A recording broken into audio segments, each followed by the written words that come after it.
The neon lights of the bar sign flickered like dying fireflies, casting an eerie blue glow across the rain-slicked pavement. I pulled my thin jacket tighter around my shoulders, the fabric worn at the elbows, as I ducked inside the velvet room.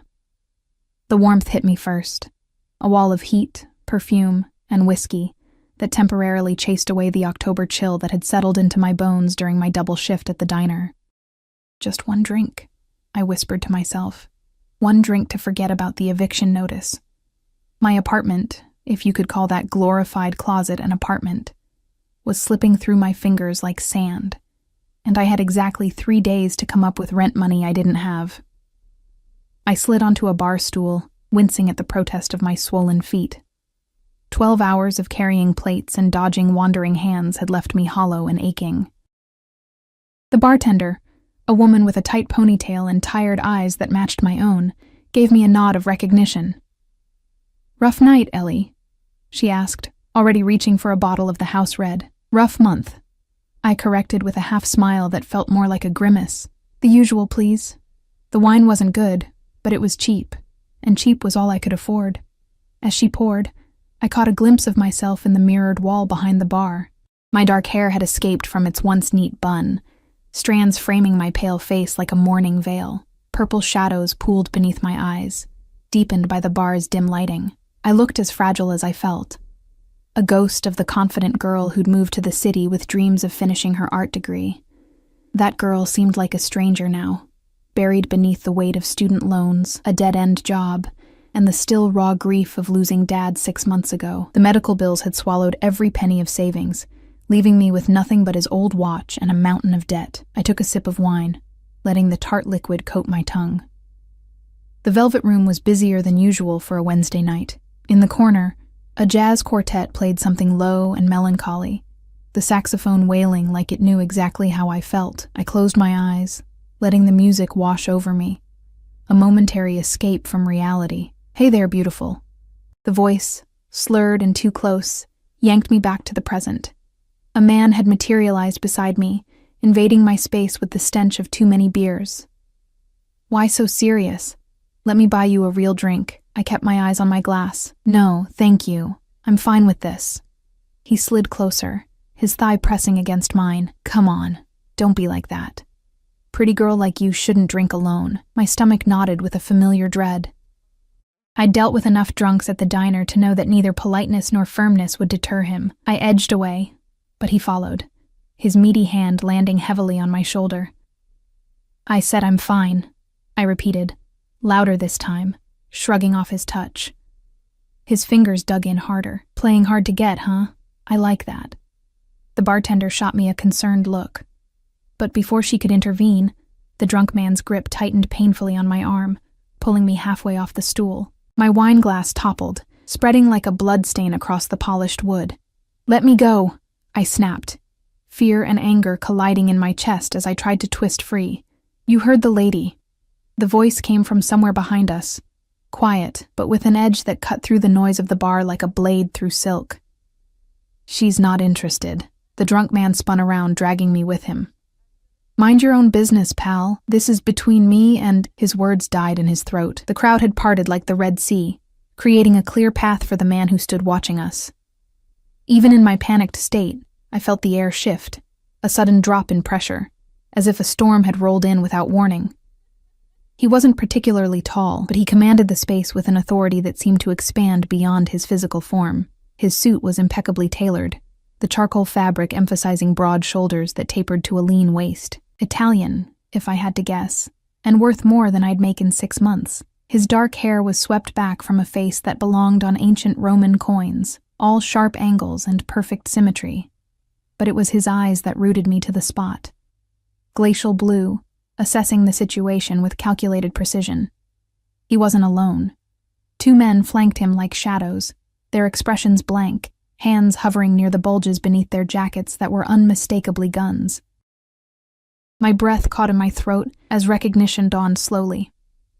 I'd seen his face before, on the local news, always carefully framed as alleged or suspected, when they discussed the Castellano crime family that controlled the city's east side. Dante Castellano, the name whispered in the diner when waitresses traded stories about which restaurants were fronts, which businesses paid protection money. I was just having some fun, the drunk man stammered, his grip on my arm loosening. No harm done. Dante's gaze shifted to me for a split second, taking in my disheveled appearance, the spilled wine, my trembling hand. Something flashed in those cold eyes. Not quite concern, but a focused intensity that made my skin prickle. His voice, when it came again, was deceptively soft. Don't touch her. 3 words. That's all it took. No shouting, no threats. Just 3 words delivered with such quiet certainty that they landed like physical blows. The drunk man released me immediately, backing away with his hands raised. Sure thing, man. Misunderstanding. I'm gone. He stumbled through the crowd, nearly tripping over himself in his haste to escape. The tension in the room eased, conversations resuming as Dante gave a slight nod to his men. One disappeared after the drunk, while the other took up position near the door. I rubbed my arm where fingerprints were already blooming into bruises, suddenly aware of how exposed I felt. Thank you, I managed, though my voice sounded small even to my own ears. Dante studied me with an unreadable expression. Up close, I could see the faint scar that bisected his left eyebrow, the only imperfection in his otherwise flawless face. He smelled of sandalwood and something darker, something expensive and distinctly masculine. Are you hurt? He asked. And there was something in his tone, a slight accent, perhaps Italian, that sent an involuntary shiver down my spine. No, I'm fine. The lie came automatically. I was never fine, but admitting weakness was a luxury I couldn't afford. His eyes narrowed slightly, seeing through the pretense. With a subtle gesture, he summoned the bartender, who appeared instantly with a fresh glass of wine and a towel for the spill. Put it on my tab, Maria, he said, his focus never leaving my face, and anything else she wants. Yes, Mr. Castellano, the bartender, Maria, moved with the efficiency of someone accustomed to following his orders without question. I should have thanked him again and walked away. Should have finished my drink and gone home to my cramped apartment to count pennies and worry about rent. Instead, I found myself asking, do you always rescue random women in bars? A ghost of a smile touched his lips, transforming his severe features into something dangerously appealing, only when they look like they might be worth rescuing. Heat crept up my neck. I wasn't sure if I should be flattered or offended. And what makes me look worth rescuing, Mr. Castellano? Dante, he corrected, settling onto the stool beside me with casual grace, though I noticed he positioned himself to keep the entire room in his sightline. And it's in the eyes. You're drowning, but you haven't given up fighting yet. His assessment, so casually delivered yet so unnervingly accurate, left me momentarily speechless. I took a sip of wine to hide my discomfort, only to find it wasn't the house red, but something rich and velvety that probably cost more than my daily wages. I'm Ellie, I offered, not sure why I felt compelled to give him my name. Ellie Morgan. Ellie, he repeated, as if testing the weight of it on his tongue. Short for Eleanor? I nodded, surprised he'd asked. Most people didn't bother with such details. The jazz quartet had shifted to something slower, more intimate. Dante signaled to a waiter who appeared with a tumbler of amber liquid. Whiskey, neat. What brings you to the Velvet Room on a Wednesday night, Eleanor Morgan? He asked, his eyes still scanning the crowd periodically, a predator ensuring his territory remained secure. I hesitated, debating how much truth to offer. Bad day. Bad month, actually. Financial troubles? It wasn't really a question. He'd already seen through me, the worn jacket, the cheap wine, the exhaustion etched into every line of my face. Something like that, I admitted, turning the stem of my glass between my fingers. Nothing I can't handle.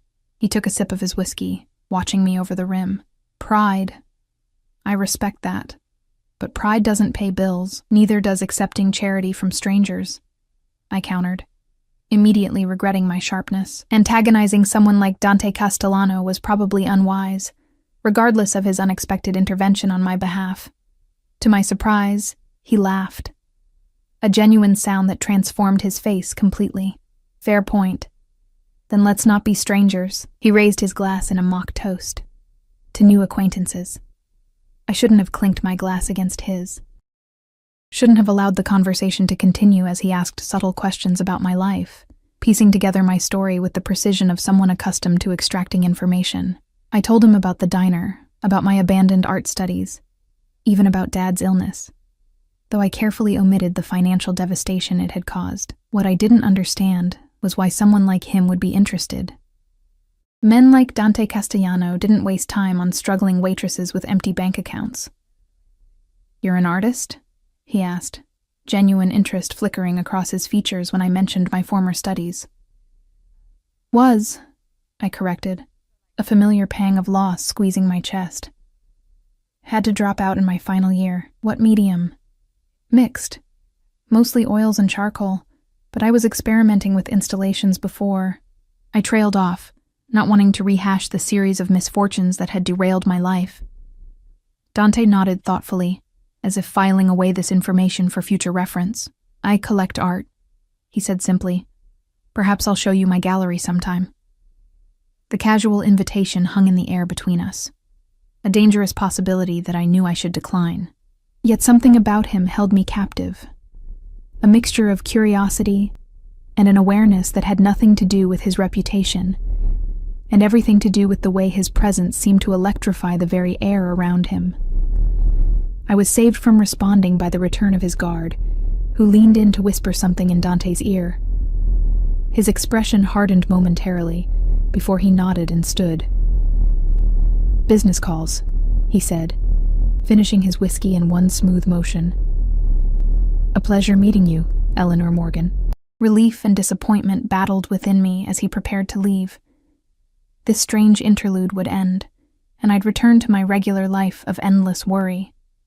But then he reached into his jacket and withdrew a sleek business card, placing it on the bar beside my glass. "My private number," he said, his voice lower now, meant only for me. "If you find yourself in trouble again." His fingers brushed mine as he pushed the card closer, the brief contact sending an inexplicable current up my arm. "I can handle myself," I said, though we both knew it wasn't entirely true. That ghost of a smile returned. "I don't doubt it, but everyone needs help occasionally." He gestured to Maria. "She'll make sure you get home safely." Before I could protest that I didn't need an escort, he added, "The man from earlier left, but he has friends. Indulge me in this small precaution." With that, he turned and walked away, his guards falling into step beside him. The crowd parted again, conversations dimming as he passed. At the door, he paused and glanced back at me, our eyes locking across the room for one electric moment before he disappeared into the night. I stared at the business card, heavy stock, minimalist design, just his name and a phone number embossed in silver. The rational part of my brain screamed to leave it behind, to forget this encounter and the dangerous man with ice-blue eyes. Instead, I slipped it into my pocket, a weight against my hip that felt simultaneously like a lifeline and a trap. What I didn't know then, couldn't have known, was that this chance encounter would spiral into something I could never have anticipated, that within 24 hours my life would implode in ways I couldn't imagine, that the business card burning a hole in my pocket would become both my salvation and my undoing.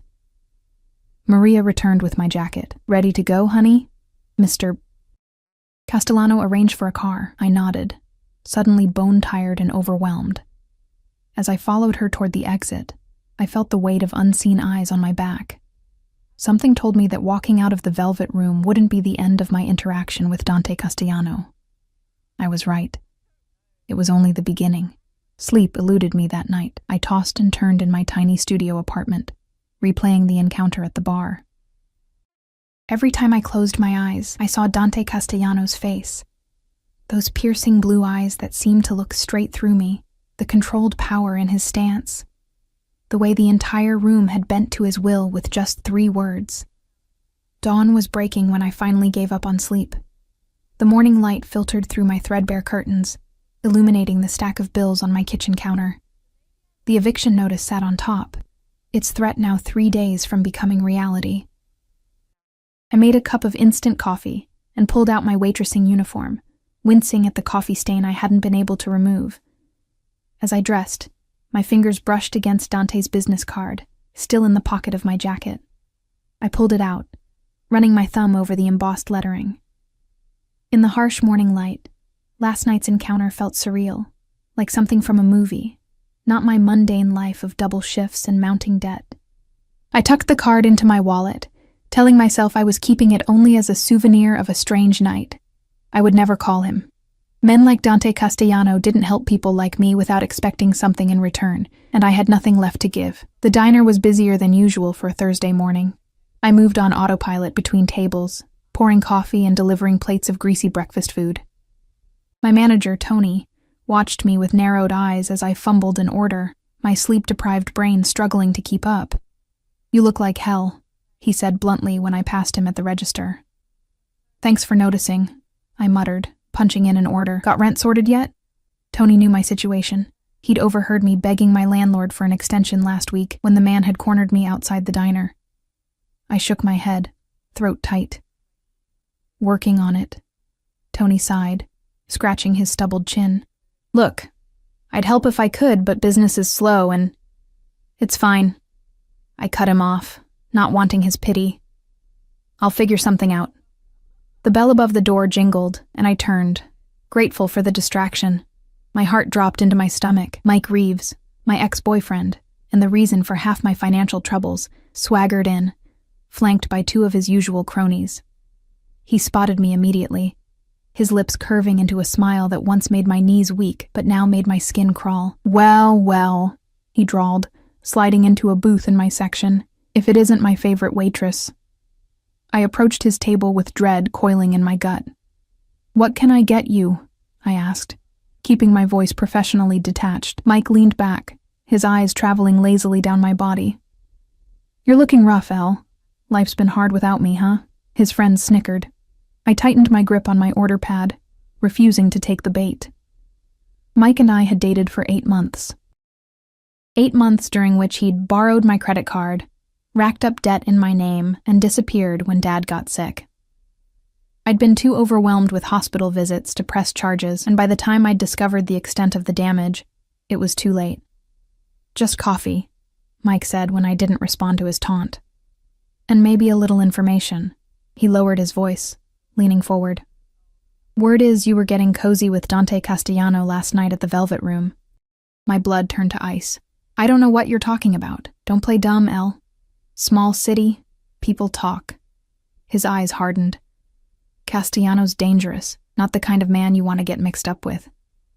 "Like you care," I hissed, anger momentarily overriding caution. "Maybe I do." He grabbed my wrist, his grip tight enough to make me wince. "Maybe I'm not done with you yet." I yanked my arm free, heart pounding. "I'll get your coffee."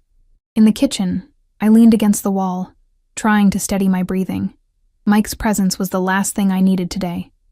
He was connected enough to know about Dante, which meant he was still involved with the wrong crowd.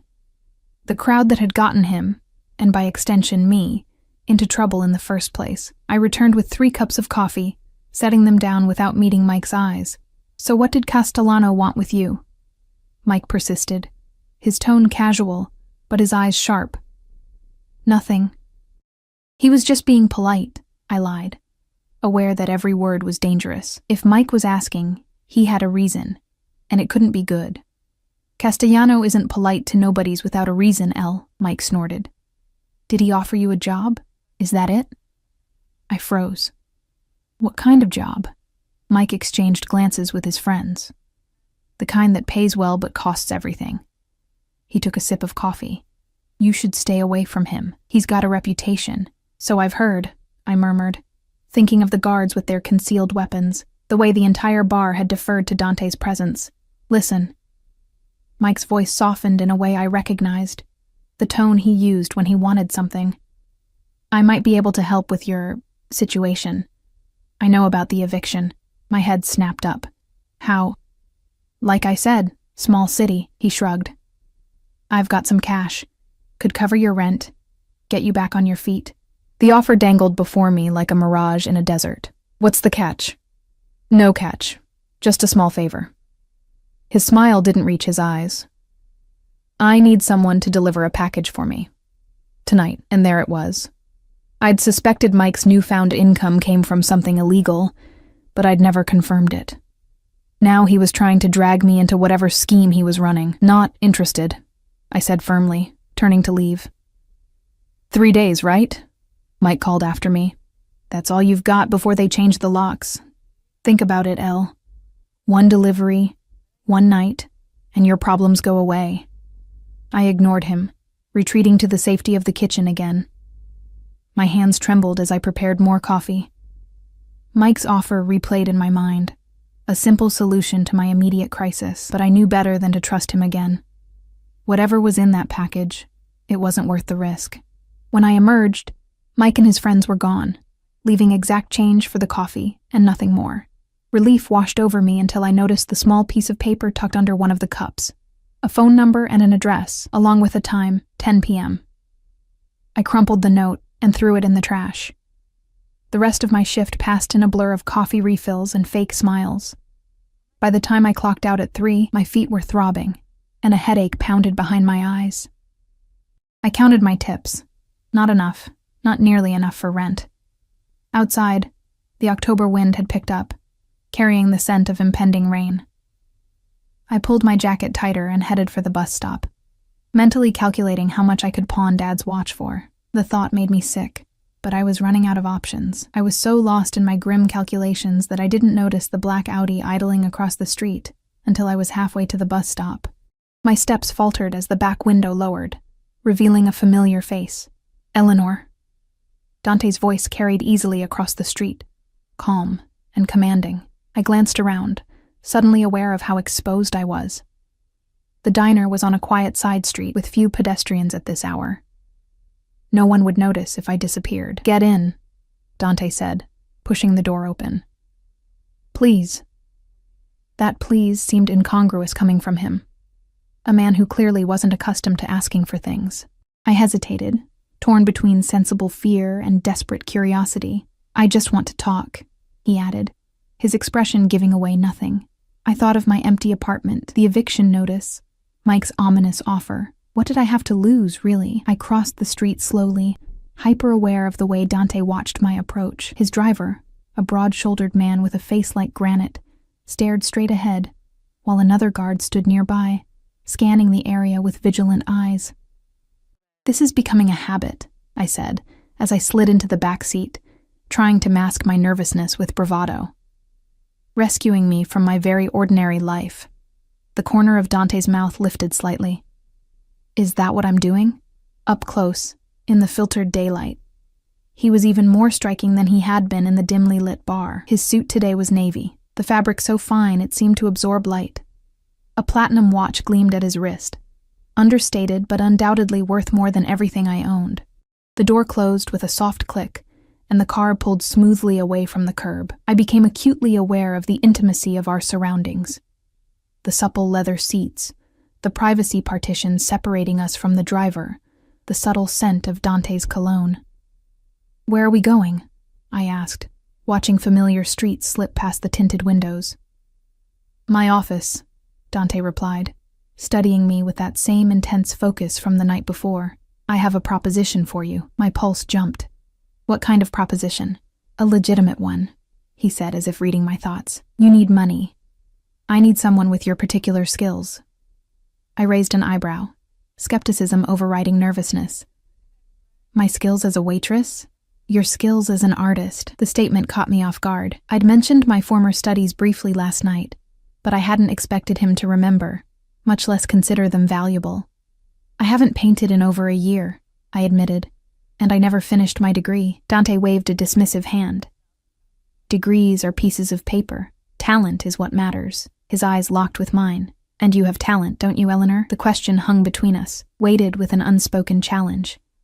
I thought of my abandoned canvases, stored in my apartment's tiny closet, gathering dust while I served pancakes and coffee to make ends meet. I used to, I said softly. The car turned onto a tree-lined avenue in the city's financial district, eventually pulling up to a sleek high-rise of glass and steel. Dante's driver opened my door while his guard surveyed the street. I stepped out, neck craning to see the top of the building. "You own this?" I asked, unable to keep the awe from my voice. "Among other things," Dante replied, placing a light hand on the small of my back to guide me inside. The touch, brief and barely there, sent an electric current up my spine. I was hyper-aware of the contrast between us. His immaculate suit against my coffee-stained uniform, his easy confidence against my wary uncertainty. The lobby was all marble and minimalist design, dominated by a massive sculpture of twisted metal that caught the light in hypnotic patterns. The security guards nodded respectfully as we passed, their eyes lingering on me with curious assessment. We rode a private elevator to the top floor in silence. I used the time to collect myself, to remind my racing heart that I was here for a business proposition, nothing more. Whatever pull I felt toward Dante was simply a product of his charisma and power, qualities that made him both successful and dangerous. The elevator opened directly into a vast office space with floor-to-ceiling windows offering a panoramic view of the city. One wall was lined with bookshelves, another with paintings, a collection that ranged from Renaissance-style portraits to bold contemporary pieces. "Impressive," I murmured, drawn to a particularly striking abstract canvas that somehow captured the essence of a storm at sea without using a single recognizable form. "You have a good eye," Dante commented, watching me examine the painting. "That's a Russo original, one of only 3 in private collections." I moved away from the art, reminding myself why I was here. "You mentioned a proposition." Dante gestured to a seating area, sleek leather couches arranged around a glass coffee table. As I sat, a door opened, and a man in a crisp white shirt appeared with a tray holding a carafe of coffee and delicate porcelain cups. "Antonio, this is Ms. Morgan," Dante said, as the man set down the tray. "She'll be working with us on the gallery project." Antonio nodded respectfully in my direction before disappearing as silently as he'd arrived. I raised an eyebrow at Dante. "I haven't agreed to anything yet," I pointed out. "But you will." He poured coffee into both cups, the rich aroma filling the air between us. "You need money. I need an artist with your aesthetic sensibilities to curate a new exhibition." I accepted the cup he offered, our fingers brushing briefly. "Why me? You must know dozens of established artists and curators." "I do," he acknowledged, settling back on the couch across from me. "But they lack your unique perspective." "My perspective as a struggling waitress?" I couldn't keep the bitter edge from my voice. Dante's expression remained impassive. "Your perspective as someone who understands both beauty and hardship." His gaze was penetrating, as if he could see every struggle I'd ever faced. "The exhibition is about contrasts. Light and shadow, wealth and poverty, power and vulnerability. Your life has straddled those worlds." The observation was uncomfortably accurate. Before Dad's illness, before the financial collapse, I'd moved in artistic circles, had even shown my work in small galleries. Now I lived hand to mouth, a ghost of my former self. "What exactly would this job involve?" I asked, curiosity winning over caution.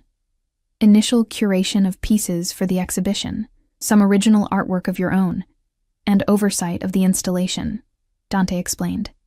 "The exhibition opens in 6 weeks at the Meridian Gallery." I nearly choked on my coffee. The Meridian was one of the most prestigious contemporary art spaces in the city, the kind of venue that launched careers. "That's ambitious," I managed. "I don't do things by half measures, Eleanor." A ghost of a smile touched his lips. "The compensation would be substantial, enough to solve your immediate housing concerns and provide stability while you work." My heart raced at the prospect. It was everything I'd once dreamed of. A chance to return to the art world, to create again instead of just surviving. "And what do you get out of this?" I asked, because nothing this good came without strings. Dante set down his coffee cup, his movements deliberate and precise. "Legitimacy. The art world opens doors that would otherwise remain closed to me, regardless of my financial resources." He leaned forward slightly. "Your talent, combined with my connections, creates a mutually beneficial arrangement." The unspoken subtext was clear. A man with his reputation needed legitimate business ventures to sanitize his more questionable activities. I would be part of that facade. I don't know anything about your other businesses, I said carefully, and I don't want to. Smart girl. Dante's approval was evident in his tone. The gallery project is entirely legitimate. Your involvement would be strictly professional and above board. I wanted to believe him, wanted desperately to accept this lifeline he was offering, but Mike's warning echoed in my mind, along with everything I'd ever heard about the Castellano family. I need to think about it, I said, setting down my cup with a hand that wasn't quite steady. Dante nodded, unsurprised. Of course. He reached into his jacket and withdrew an envelope, placing it on the table between us. A good faith advance. Regardless of your decision, I stared at the envelope, understanding instinctively that it contained enough money to cover my rent with some despair. Pride warred with necessity in my chest. I can't accept that without agreeing to the job, I said, though the words cost me dearly. Something flashed in Dante's eyes. Surprise, perhaps, or respect. The advance is unconditional, Eleanor. Consider it compensation for your time today. Before I could respond, his phone vibrated. He checked the screen, his expression hardening momentarily before he returned to that inscrutable calm. I have another meeting, he said, rising smoothly. Take the weekend to consider my offer. Antonio will show you out and arrange transportation. I stood as well, suddenly aware of how rumpled my uniform looked compared to his pristine suit.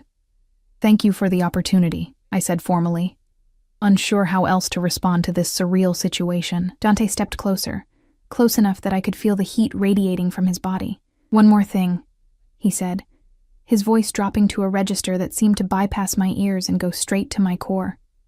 Stay away from Mike Reeves, my breath caught.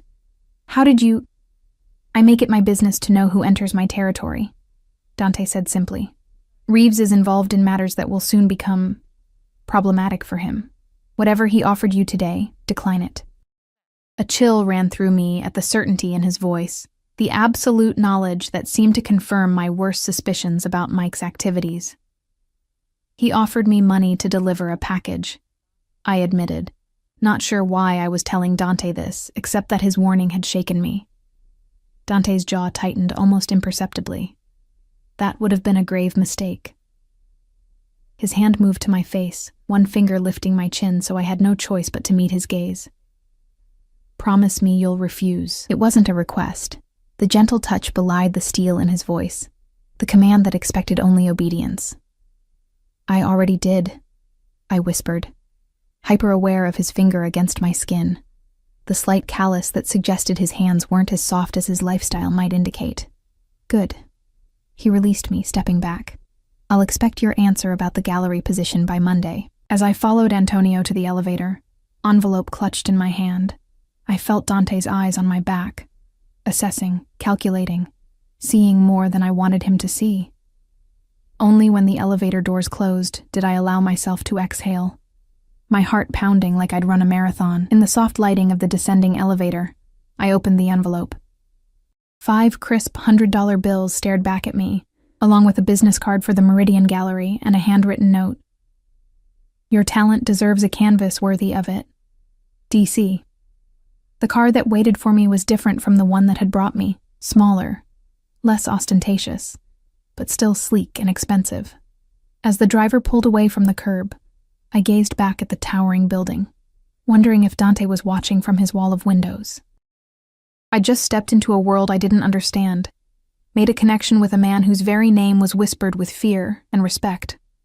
Every instinct told me to walk away, to return the money and forget about Dante Castellano and his tempting offer. Instead, I clutched the envelope tighter, feeling for the first time in months that I might have a future beyond endless diner shifts and mounting bills. What I didn't realize was that accepting Dante's help, even temporarily, had already set events in motion that would change my life forever and put me directly in the path of dangers I couldn't yet imagine. Friday morning dawned with a strange sense of possibility I hadn't felt in months. The envelope with Dante's money sat on my kitchen counter, a tangible reminder that yesterday's encounter hadn't been a dream. I'd paid a visit to my landlord last night, watching the suspicion in his eyes fade as I handed over the cash for my overdue rent. For the first time in weeks, I'd slept without the weight of impending homelessness pressing down on me. I had the day off from the diner, a rare luxury I usually spent picking up odd jobs to make ends meet. Today, though, I found myself drawn to the closet where I'd stashed my art supplies. The canvases were dusty, the paints likely dried out, but I felt an itch in my fingers I hadn't experienced in too long.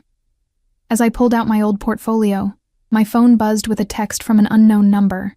The Meridian Gallery, 2 p.m. Car will collect you at 1:30. DC. My heart skipped.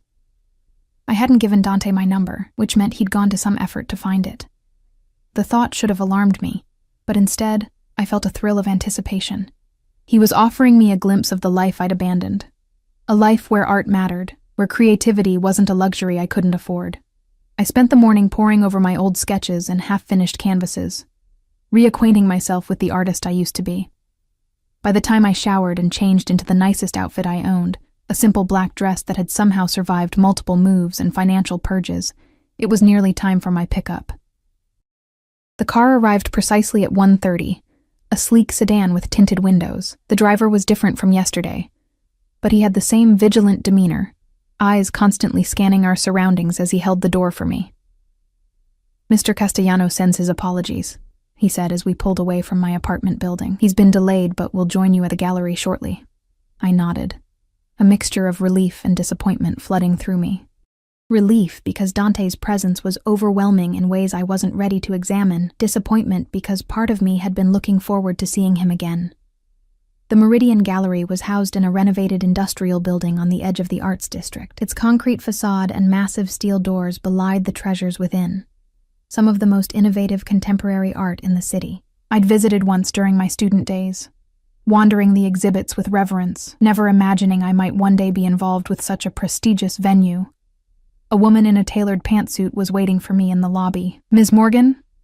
I'm Sophia Reed, the gallery director." Her handshake was firm, her smile professional, but warm. "Mr. Castellano explained your role in the upcoming exhibition. I'm looking forward to working with you."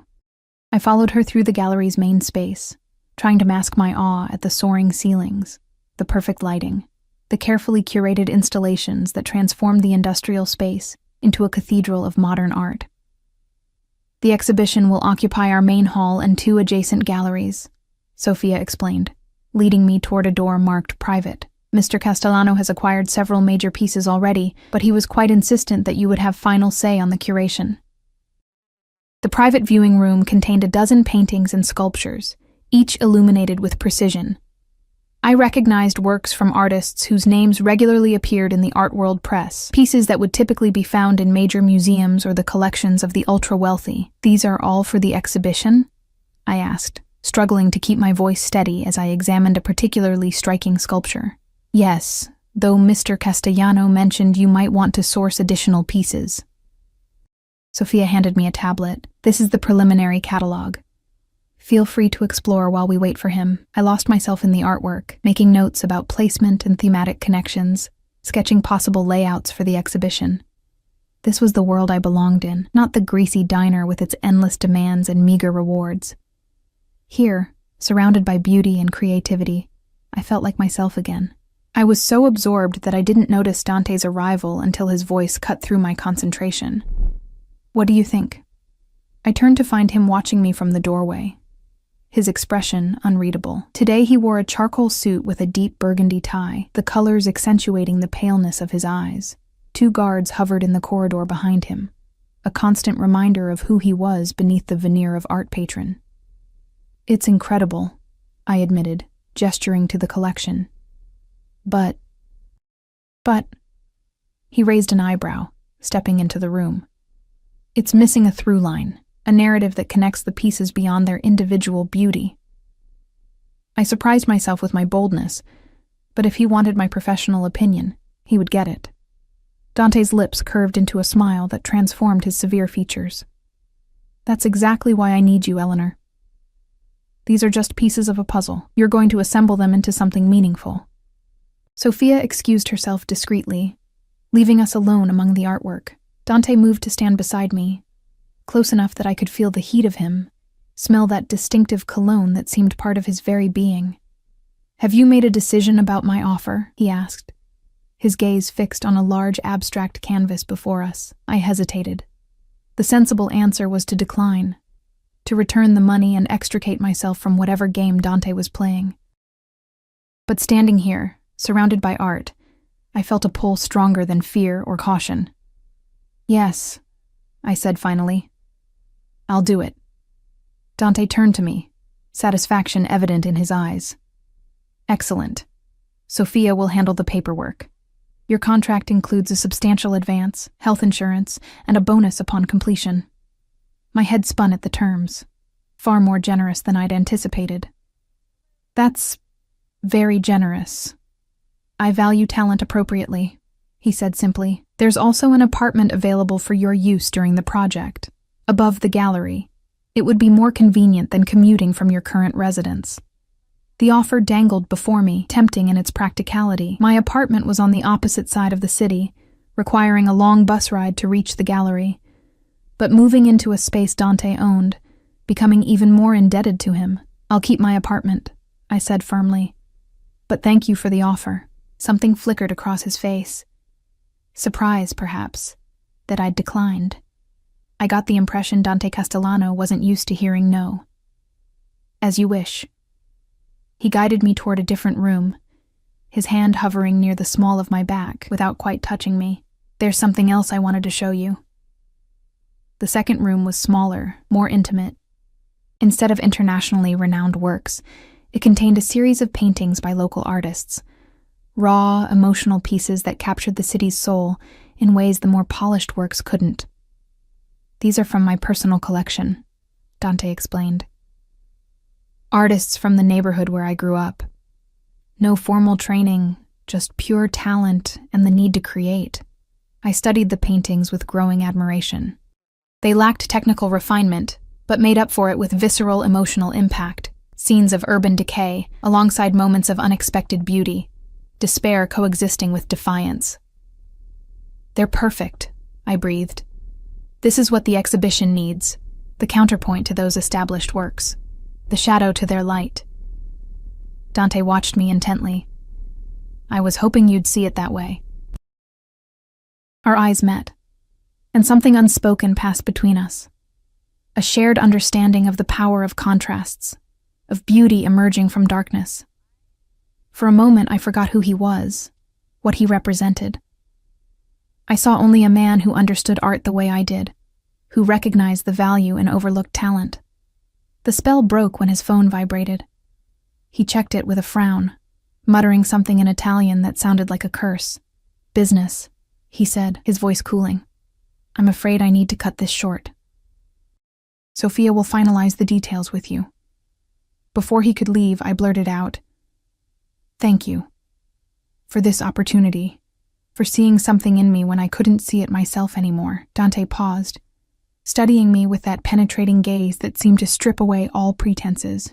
"Don't thank me yet, Eleanor. This world has teeth, and you'll need to sharpen your own to survive in it."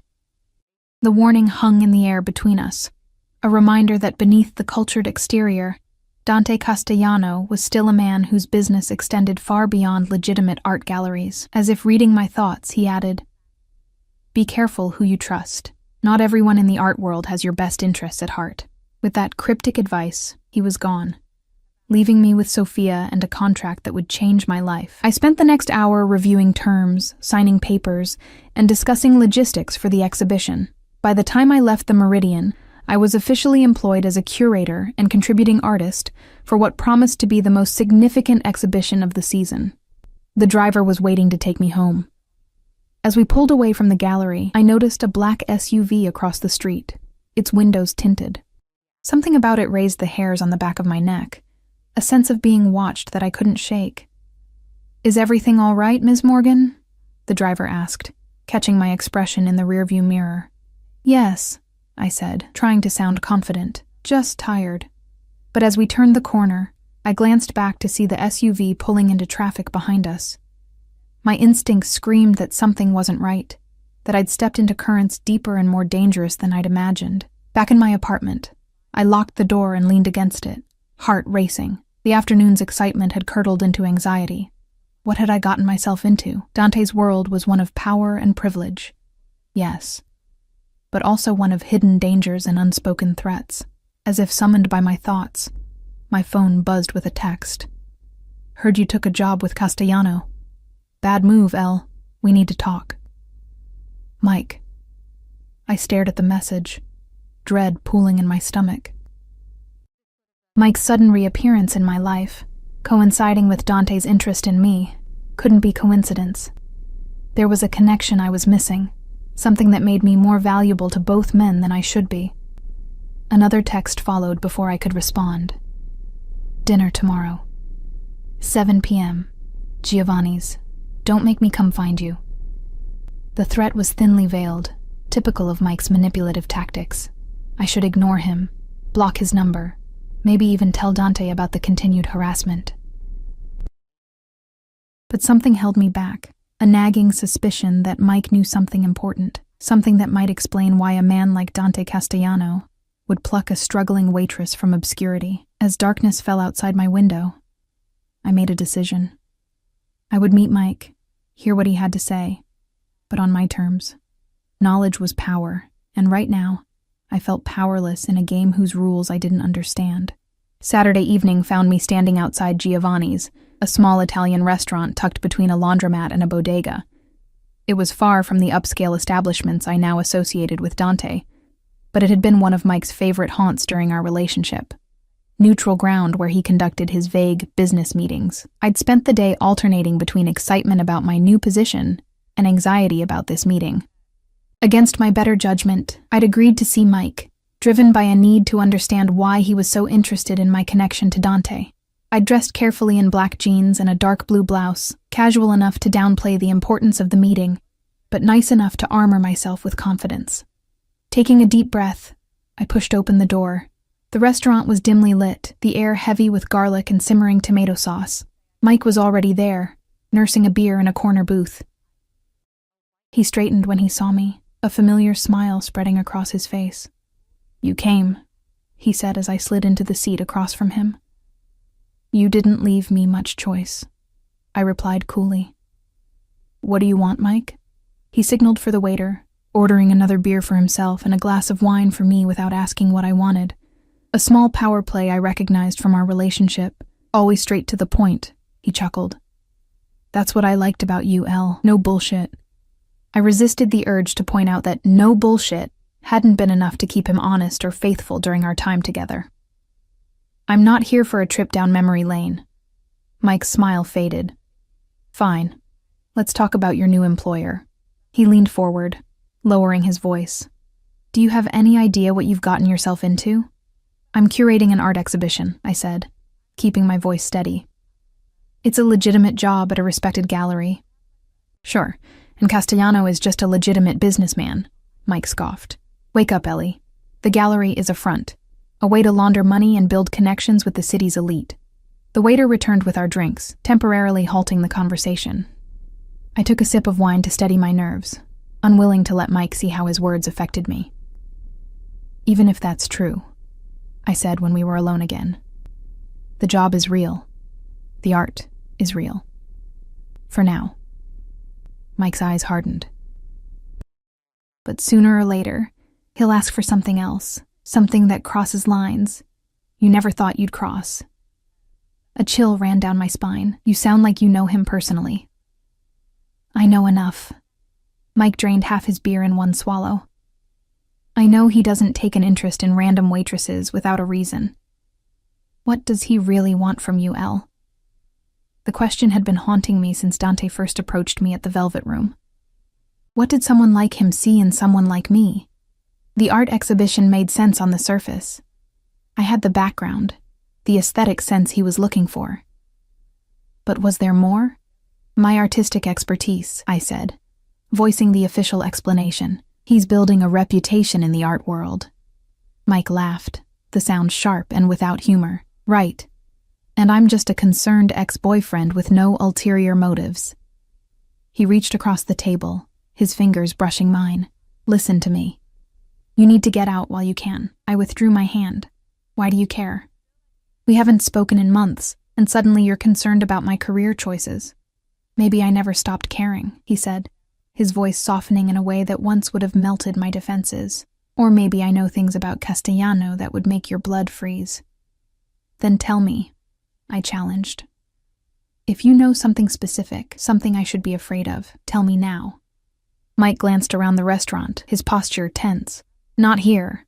But trust me when I say that Dante Castellano collects people like he collects art, for a specific purpose, and only for as long as they're useful. I thought of the paintings at the Meridian, the careful curation, the obvious value Dante placed on them.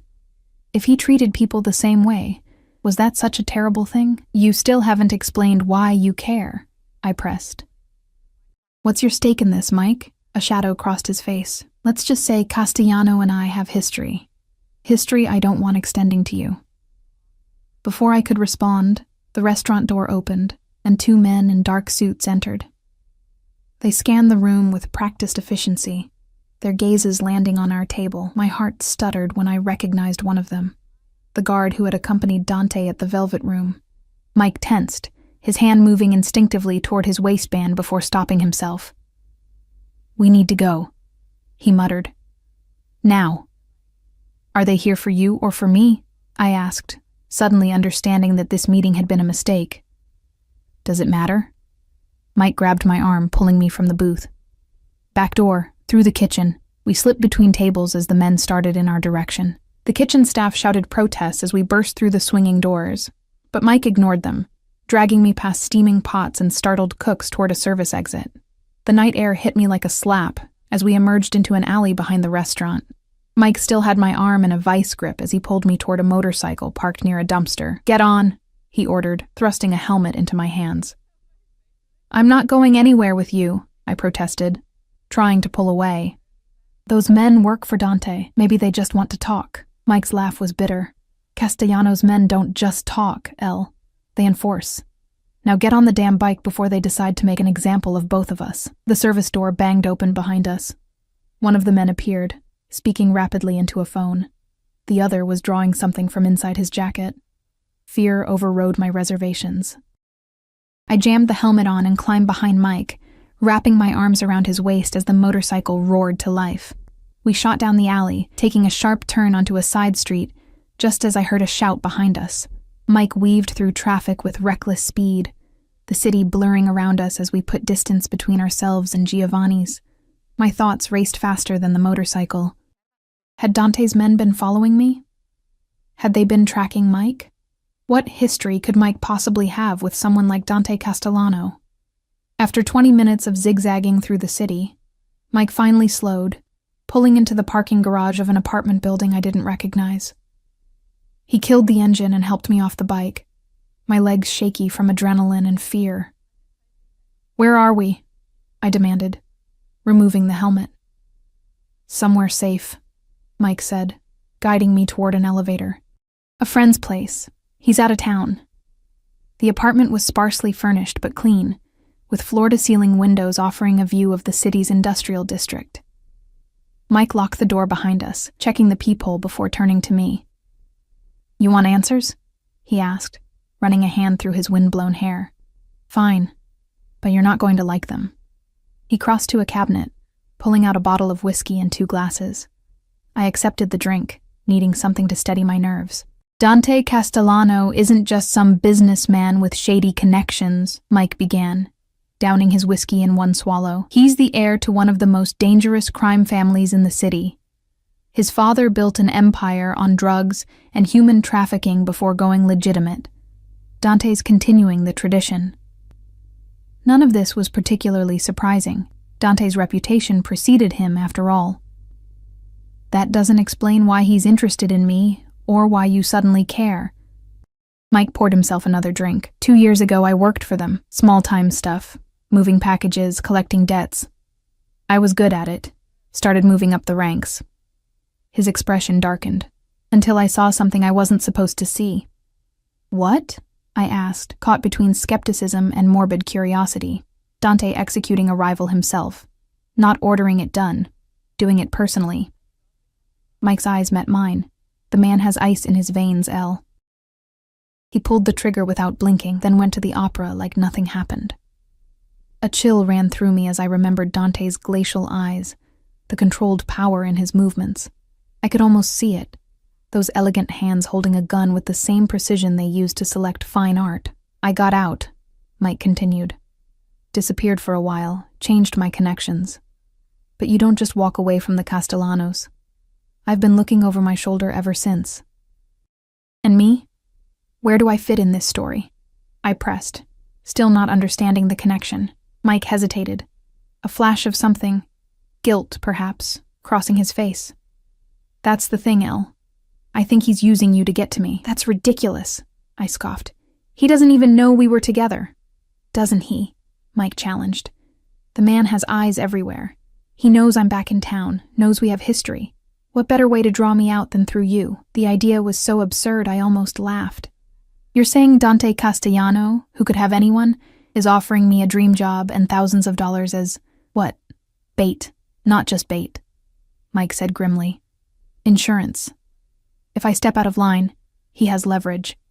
Someone I care about. I set down my glass with a sharp click. That's convenient, Mike. Make this about you when we both know you stopped caring the minute my dad got sick and my bank account emptied. A flash of genuine hurt crossed his face. I deserved that. But I'm telling you the truth now. Castellano is playing a game, and you're a pawn. I stood, suddenly needing distance from Mike and his self-serving warnings. Even if that were true, which I don't believe for a second, what am I supposed to do? Walk away from the first real opportunity I've had in years? Yes, Mike said simply. Disappear. I have connections. We can get you somewhere safe until this blows over. The offer was so reminiscent of his old patterns, creating chaos, then positioning himself as the only solution, that it snapped something inside me. No, I said firmly. I'm not running away based on your paranoid theories. I have a contract, a legitimate job that could restart my career. A contract with the devil, Mike muttered. At least let me help you. I can tell you things about Castellano's operation that would... He was interrupted by my phone buzzing. I pulled it out, my heart lurching when I saw Dante's private number on the screen. Mike's eyes widened. Don't answer that. But I was already swiping to accept the call, some instinct telling me that ignoring Dante would be a worse mistake than anything I'd done so far. Eleanor. Dante's voice was calm, controlled, but with an undercurrent that raised goosebumps on my arms. Are you safe? I glanced at Mike, who was frantically gesturing for me to hang up. Yes, I answered carefully. Good. The relief in his voice seemed genuine. My men lost track of you after the incident at Giovanni's. I was concerned. I'm fine, I said, moving away from Mike toward the windows. Just needed some air. There was a pause, filled with unspoken questions. Then, is Reeves with you? The directness of the question caught me off guard. I hesitated too long. I see, Dante said, his voice cooling several degrees. Eleanor, I need you to listen carefully. Mike Reeves is not who you think he is. He's involved in a situation that could become very dangerous, very quickly, for both of you. Mike was at my side now, trying to hear the conversation. I turned away. What situation? I asked. Not over the phone, Dante replied. I'm sending a car to bring you to me. We need to talk. Alone. I don't know where I am, I admitted. Some apartment building. I can try to find an address. No need. Your phone's GPS is active. The car will be there in 15 minutes. There was another pause. Eleanor. Be careful until then. The call ended, leaving me staring at the screen. Mike was watching me with a mixture of anger and fear. You just signed our death warrants, he said hoarsely. Do you have any idea what he'll do when he finds us? But something in Dante's voice had struck me as genuine. The concern when he asked if I was safe. The relief when I confirmed I was unharmed. It didn't match the cold-blooded killer Mike had described. I'm going to meet him, I said, making my decision. I need to hear his side of this story. There won't be a story, just a funeral, Mike snapped. Fine. You want to walk into the lion's den? Go ahead, but don't expect me to join you. As the minutes ticked down toward the car's arrival, I stood at the window watching the city lights flicker like stars caught in a net. I was being pulled between two dangerous men, each with his own agenda, neither telling me the complete truth. But at least with Dante, I had a contract, a purpose that went beyond being leverage or bait, and something in my gut, the same instinct that had guided my art, told me that despite everything, Dante Castellano was the devil I could trust. The sleek black car arrived exactly when Dante said it would. From the apartment window, I watched as it pulled up to the curb, its tinted windows reflecting the streetlights like obsidian mirrors.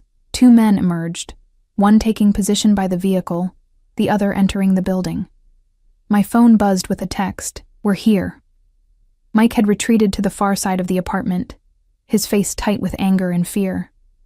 "You're making a mistake, Elle," he said, his voice low and urgent. "Once you're in his world, there's no getting out." I gathered my purse, steeling myself for whatever came next. "I'm already in his world, Mike. At least I'm going in with my eyes open." "Are you?" He grabbed my arm as I headed for the door. "Or are you just seeing what you want to see? The powerful patron, the artistic opportunity. It's a pretty facade for something ugly." I pulled away from him. "Maybe. But right now, you're the one who dragged me into an alley and brought me to a strange apartment. Dante is offering me a ride and answers." "When you figure out what he really wants," Mike called after me, "don't say I didn't warn you." In the hallway, I found one of Dante's guards waiting by the elevator, the same stone-faced man who had been at the Velvet Room. He nodded respectfully. "Ms. Morgan, Mr. Castellano is waiting." The elevator ride and walk through the lobby passed in tense silence. Outside, the second guard opened the car door, scanning the street with vigilant eyes as I slid into the back seat. I wasn't prepared to find Dante himself inside, sitting with casual elegance in the dim interior. He wore a black cashmere sweater rather than his usual suit, the informal attire somehow making him look more dangerous rather than less. His eyes, when they met mine, were sharp with contained emotion. "Eleanor." My name and his voice carried a weight of unspoken questions. "Are you hurt?" "No," I said, settling into the leather seat as the car pulled smoothly away from the curb. "Just confused. And tired of being caught in the middle of something I don't understand." Dante studied me for a moment, his expression unreadable. Then he pressed a button, raising the privacy partition between us and the driver. "I owe you an explanation," he said, surprising me with his directness. "But first, I need to know exactly what Reeves told you." I hesitated, uncertain how much to reveal. Dante's gaze didn't waver, patient but expectant. "He said you're using me to get to him," I finally admitted. "That we have a history, and you're leveraging that somehow." A flash of something, anger, amusement, crossed Dante's face. "And you believed him?" "I don't know what to believe anymore," I said honestly. "A week ago, I was a waitress worried about eviction. Now I'm in a car with—" I gestured vaguely at him, at the luxury surrounding us. "With a criminal?" Dante supplied, his voice deceptively soft. "Is that what he called me?" "Among other things." I met his gaze directly. "He said you killed someone, that he witnessed it." Dante's expression didn't change, but something shifted in the air between us. A new tension, dangerous and electric. "And if I did?" he asked quietly. "Would that change your decision to work with me?" The question hung between us, loaded with implications. I should have been terrified, should have demanded to be let out of the car immediately. Instead, I found myself considering his question seriously. "It would depend," I said slowly, "on why you did it." A ghost of a smile touched his lips. A pragmatic answer. He leaned back, studying me with renewed interest. "You continue to surprise me, Eleanor Morgan." The car turned onto a street I didn't recognize, heading toward the waterfront. Outside the window, the city's gleaming towers gave way to converted warehouses and exclusive waterfront properties. "Your connection to Mike Reeves," Dante said after a moment, "is significant, but not in the way he suggested." "What do you mean?" "Reeves worked for my organization briefly. Low level, nothing important." Dante's tone was dismissive. "He was unremarkable except for one thing. He stole from me." I frowned. "Money?" Information. Dante's eyes hardened. Names of buyers, suppliers, routes, the kind of information that in the wrong hands gets people killed. The implication was clear. Mike hadn't been some innocent bystander who witnessed something terrible. He had been a traitor. He disappeared before I could address the situation. Dante continued. Resurfaced recently, working with a rival organization. Selling them not just my information, but my territory. And me? I pressed. Where do I fit in this? Dante was quiet for a moment, considering his words. I first became aware of you when your name appeared in Reeves' communications. He mentioned needing to check on his old girlfriend. I was curious. So you were using me to get to him, I said flatly, Mike's warning suddenly seeming more plausible. Initially, yes, Dante admitted, surprising me with his candor. I had you followed. Learned about your situation. I planned to approach you, perhaps offer financial incentive for information on Reeves' whereabouts. The cold calculation in his voice should have repulsed me. Instead, I found his honesty almost refreshing after months of struggling against unseen forces, bills, debt collectors, the endless grind of poverty. What changed? I asked. I saw your artwork. Something shifted in Dante's expression. A softening around the eyes. A genuine admiration that couldn't be feigned. One of my people found your old portfolio online, your thesis exhibition, the piece with the broken mirrors and suspended wire. Fragments of identity, I supplied, stunned that he would remember a student exhibition from years ago. It was extraordinary. Dante leaned forward slightly. Raw talent like that is rare. When I learned you'd abandoned your art, were working in that diner. He shook his head. It seemed like a waste I could rectify while still keeping tabs on Reeves. The car slowed, turning down a private drive that led to a modern glass and steel house perched at the edge of the water. Security cameras monitored the approach, and I glimpsed guards patrolling the perimeter. Is this your home?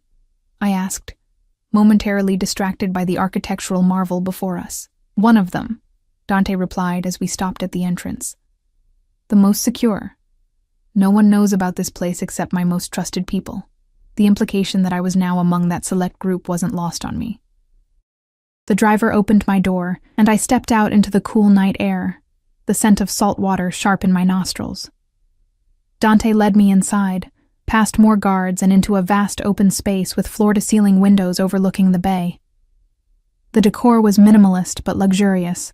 Leather, glass, and steel softened by strategic lighting that highlighted an impressive art collection. You said we needed to talk, I reminded him as he gestured for me to sit on one of the sleek couches. About Mike being dangerous, Dante moved to a sideboard, pouring 2 glasses of amber liquid. Reeves has made powerful enemies, he said, handing me a glass. The information he stole from me, he's now selling to the Vasquez cartel. I took a sip, the whiskey burning a path down my throat. I don't understand what that has to do with me. The Vasquez family doesn't leave loose ends. Dante's voice was matter-of-fact. Anyone connected to Reeves is a potential liability, including former girlfriends who might know something, even unknowingly. Cold fear spread through my chest. You're saying I'm a target? You would be, if not for your association with me. Dante sat beside me, close enough that I could feel the heat of him. Smell that distinctive cologne. The Vasquez family and I have an understanding. They wouldn't touch someone under my protection. So the job, the exhibition, it's all just an elaborate protection scheme. I asked, disappointment cutting sharper than I expected.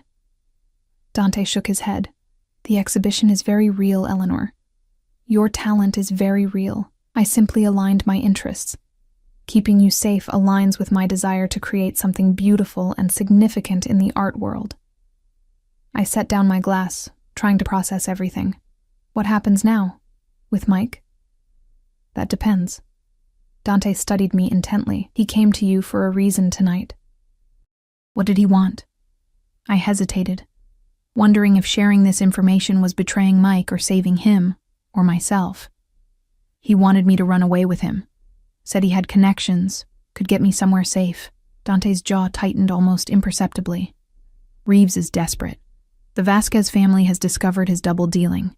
He's looking for an exit strategy, and you're it, his ticket to disappearing with a clean identity. What do you mean? Your history together makes you useful. A girlfriend with no criminal connections, a legitimate job. You could rent apartments, open bank accounts, cross borders without raising flags. Dante's eyes never left mine. He's not trying to save you, Eleanor. He's trying to use you as cover. The pieces clicked into place. Mike's sudden reappearance, his urgent warnings about Dante, his insistence that we leave town together. It wasn't concern for my well-being. It was self-preservation. I need to decide what to do about Reeves, Dante continued, his tone shifting to something colder. He knows too much about my operation. The Vasquez family wants him eliminated, and ordinarily, I would comply to maintain our peace. A chill ran down my spine at the casual way he discussed murder. And what's stopping you? You. The single word hung between us. Your connection to him complicates matters. I swallowed hard, suddenly understanding the weight of influence I held in this moment. I don't want him hurt, I said quietly, even as part of me acknowledged that Mike had brought this danger on himself, and on me, through his own actions. Dante was silent for a long moment, weighing my words against whatever calculation was happening behind those ice-blue eyes.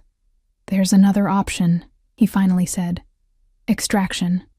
I have connections overseas. Reeves could be relocated. New identity, new life, far from here. And in return? I asked, because men like Dante never gave without taking. He surrenders everything he stole, names, records, all of it. Dante's expression was impassive, and he never contacts you again, ever.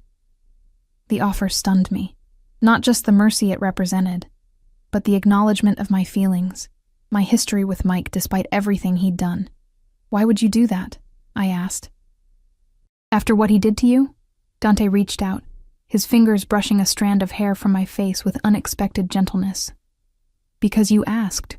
Because your work on the exhibition is more valuable to me than revenge against a small-time traitor. The touch lingered, his hand coming to rest against my cheek. I should have pulled away, should have maintained some distance from this dangerous man who casually discussed murder and mercy in the same breath. Instead, I found myself leaning slightly into his palm, drawn by something I couldn't name. A recognition, perhaps, of the power we both wielded in different spheres. If I accept your offer, I said carefully, what happens between us?